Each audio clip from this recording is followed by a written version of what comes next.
Hi everyone, welcome back. This is Austin Revel right here at 2F Tactical, indoor range and store located in New Prague, Minnesota. So today we're going to do a little bit different video, admittedly. This is not going to be very long. It's just, how do we view, it's going to take I'm going to try to take a nuanced approach to how to view the current administration when it comes to firearms.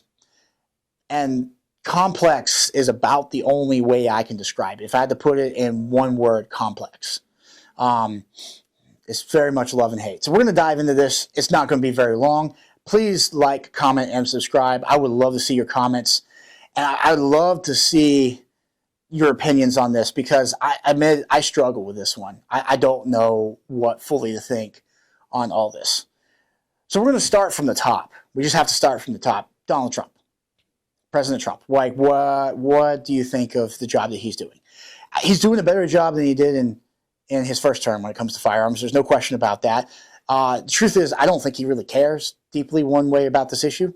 I think it's very off the cuff, and I don't think he's fully devoted to the firearm issue one way or the other. I think he has other things on his mind. When we go to Pam Bondi, and that's really what this video is about, Pam Bondi, the Attorney General of the United States.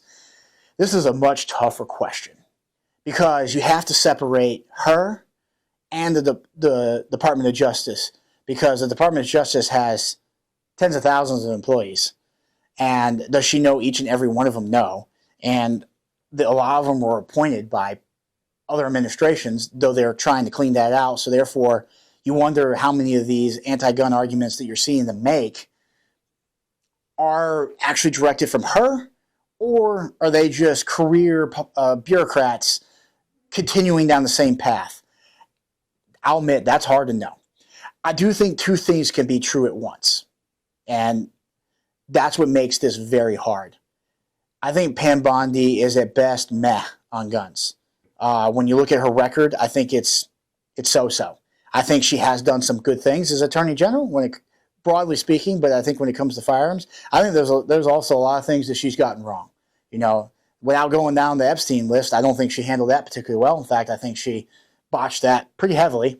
And when it comes to guns, especially in the state of Florida, when she was the Attorney General down there, they did a lot of things in Florida after that Parkland shooting that are just flat out unconstitutional. There's no way to slice it. And I know that they're trying to roll some of those things back.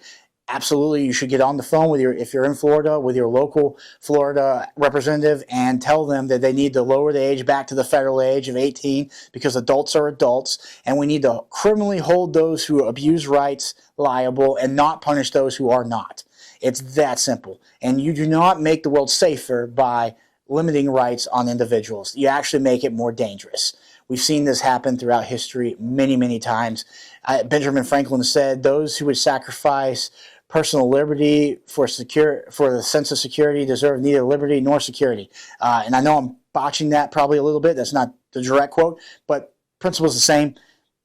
If you want security, it's on us. We are our own first responders. Our personal safety of our families, it's on us. So that's where I do think she's failed pretty heavily sometimes in this.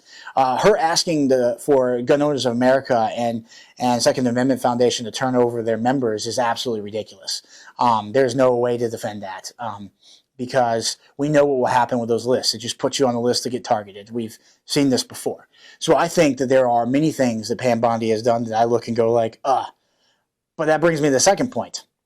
And I know what my mom says, everything that comes before but doesn't matter.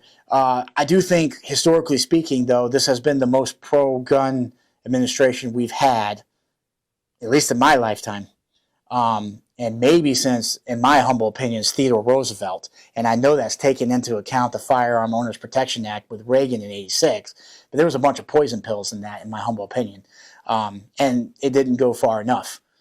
So this is the tough part.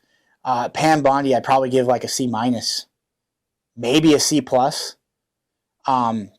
With that being said, should she be replaced? Yeah, if you can get someone with a better gun record, then absolutely replace her. If you can't, though, then don't. And that's the kind of nuanced view of this, is because this is the sad state of affairs with the Second Amendment. The Second Amendment is treated as a second-class right. Justice Thomas mentioned this in a couple of opinions, how it should not be treated that way, but it is. And it drives me nuts. All rights are equal. It doesn't matter if it's the First Amendment, the 14th Amendment, the 12th Amendment, the Fifth Amendment, the Second Amendment. They're all equal. They all have precedence. They all have standing. They all have to be applied universally. Because just imagine a world. I'm going to take my home state of Alabama, for instance. I'm going to throw them under the bus. What if the state of Alabama came out and passed the law to just ignore the 13th Amendment and say, you know what, we can own people again. But we're only going to own this small section of people, right? Well, that would be highly unconstitutional, and everyone that was in charge of passing that law should be thrown in prison, in my humble opinion. That's illegal, that's immoral on the baseline. What if the women's suffrage movement? What if Texas goes like, you know what, we're just not going to let women vote. We're only going to let these women vote. We'll let the college-educated women vote, but if you haven't go to college, you can't vote, right? No, that's not okay, because voting is a right. That doesn't mean you can't have voter ID. We're not going to go down that path. I'm just saying it is a right. Therefore, it's applied universally through all 50 states. So that means if I'm in Alabama and I can buy one of these, but I can't buy one of these in California, that right of that individual in California is being denied. And that is not okay, and that should not be allowed under any circumstances. So that is where I think that I'm taking a more nuanced approach to this. Not because I like her or like everything she's done. That's not true. But there are some attorneys that have been put in underneath here that are fighting the good fight and have done some good things. We recently just saw the Department of Justice change their argument on magazine capacity. That's an excellent thing. So I'm going to give them props for that. So when they do something good, I do want to give them props.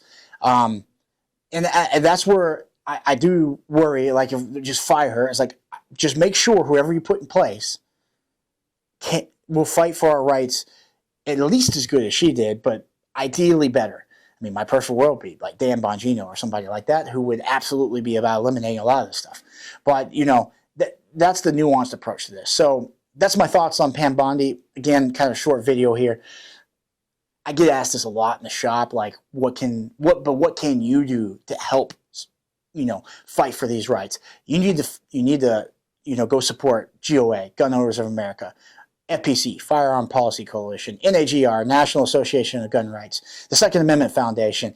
Here in Minnesota, the Minnesota Gun Owners Caucus absolutely should go support them. And if you have a state with a local gun caucus or gun rights organization, you should support them first, because they will directly impact you in your state with your state legislator. GOA does a fantastic job nationally, and they do try to wade in where they can, but we want to make sure that we're also fighting on the state level, because that's where the direct impact to you, the citizen, happens.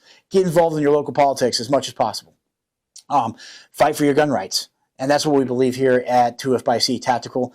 I've never really said why we have the name, and maybe I'll do a video on that one day, but the name is Paul Revere Road, telling everyone the British were coming, because the British came to seize the arms from the citizens, then British subjects, in Lexington and Concord, and the colonists had enough. They said, nope, you don't get to take the arms from us. That is the only thing that we can use to advance our rights. And John Adams said that the surest way to ensure rights is through powder and artillery, and I am a big believer in that.